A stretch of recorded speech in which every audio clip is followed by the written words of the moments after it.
The sudden termination of Colonel Brandon's visit at the park, with his steadiness in concealing its cause, filled the mind and raised the wonder of Mrs. Jennings for 2 or 3 days.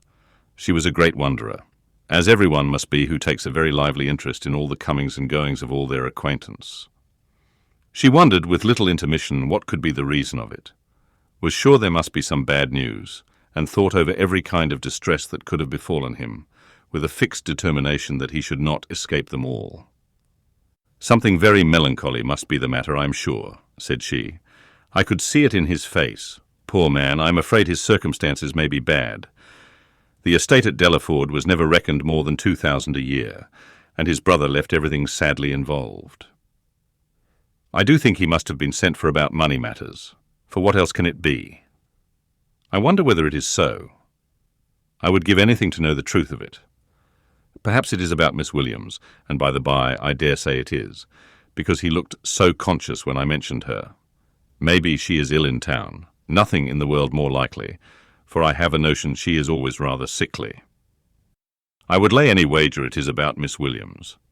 It is not so very likely he should be distressed in his circumstances now, for he is a very prudent man, and to be sure must have cleared the estate by this time. I wonder what it can be. Maybe his sister is worse at Avignon, and has sent for him over. His setting off in such a hurry seems very like it. Well, I wish him out of all his trouble with all my heart, and a good wife into the bargain." So wondered, so talked Mrs. Jennings, her opinion varying with every fresh conjecture, and all seeming equally probable as they arose. Elinor, though she felt really interested in the welfare of Colonel Brandon, could not bestow all the wonder on his going so suddenly away, which Mrs. Jennings was desirous of her feeling. For besides that the circumstance did not, in her opinion, justify such lasting amazement or variety of speculation, her wonder was otherwise disposed of. It was engrossed by the extraordinary silence of her sister and Willoughby on the subject, which they must know to be peculiarly interesting to them all.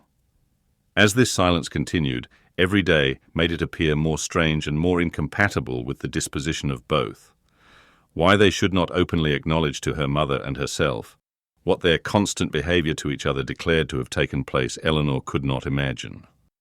She could easily conceive that marriage might not be immediately in their power. For though Willoughby was independent, there was no reason to believe him rich.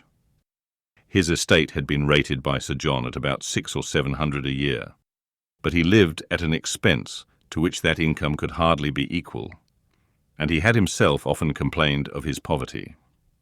But for this strange kind of secrecy maintained by them relative to their engagement, which in fact concealed nothing at all, she could not account. And it was so wholly contradictory to their general opinions and practice that a doubt sometimes entered her mind of their being really engaged. And this doubt was enough to prevent her making any inquiry of Marianne. Nothing could be more expressive of attachment to them all than Willoughby's behaviour. To Marianne it had all the distinguishing tenderness which a lover's heart could give, and to the rest of the family it was the affectionate attention of a son and a brother. The cottage seemed to be considered and loved by him as his home. Many more of his hours were spent there than at Allenham, and if no general engagement collected them at the park, the exercise which called him out in the morning was almost certain of ending there, where the rest of the day was spent by himself at the side of Marianne, and by his favourite pointer at her feet. One evening in particular, about a week after Colonel Brandon left the country, his heart seemed more than usually open to every feeling of attachment to the objects around him, and on Mrs. Dashwood's happening to mention her design of improving the cottage in the spring, he warmly opposed every alteration of a place which affection had established as perfect with him. "What?" he exclaimed. "Improve this dear cottage? No, that I will never consent to. Not a stone must be added to its walls, not an inch to its size if my feelings are regarded." "Do not be alarmed," said Miss Dashwood. "Nothing of the kind will be done, for my mother will never have money enough to attempt it." "I am heartily glad of it," he cried. "May she always be poor, if she can employ her riches no better. Thank you, Willoughby. But you may be assured that I would not sacrifice one sentiment of local attachment of yours, or of anyone whom I loved, for all the improvements in the world. Depend upon it that whatever unemployed sum may remain, when I make up my accounts in the spring, I would even rather lay it uselessly by than dispose of it in a manner so painful to you. But are you really so attached to this place as to see no defect in it? I am, said he. To me it is faultless. Nay, more, I consider it as the only form of building in which happiness is attainable. And were I rich enough, I would instantly pull Combe down and build it up again in the exact plan of this cottage. With dark, narrow stairs and a kitchen that smokes, I suppose, said Elinor. Yes, cried he, in the same eager tone, with all and everything belonging to it. In no one convenience or inconvenience about it, should the least variation be perceptible. Then, and then only, under such a roof, I might perhaps be as happy at Combe as I have been at Barton.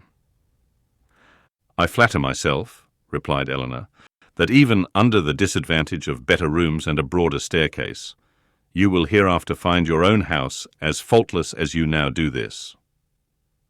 There certainly are circumstances, said Willoughby, which might greatly endear it to me. But this place will always have one claim of my affection, which no other can possibly share. Mrs. Dashwood looked with pleasure at Marianne, whose fine eyes were fixed so expressively on Willoughby, as plainly denoted how well she understood him.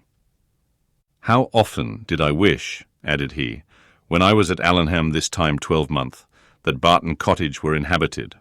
I never passed within view of it without admiring its situation, and grieving that no one should live in it.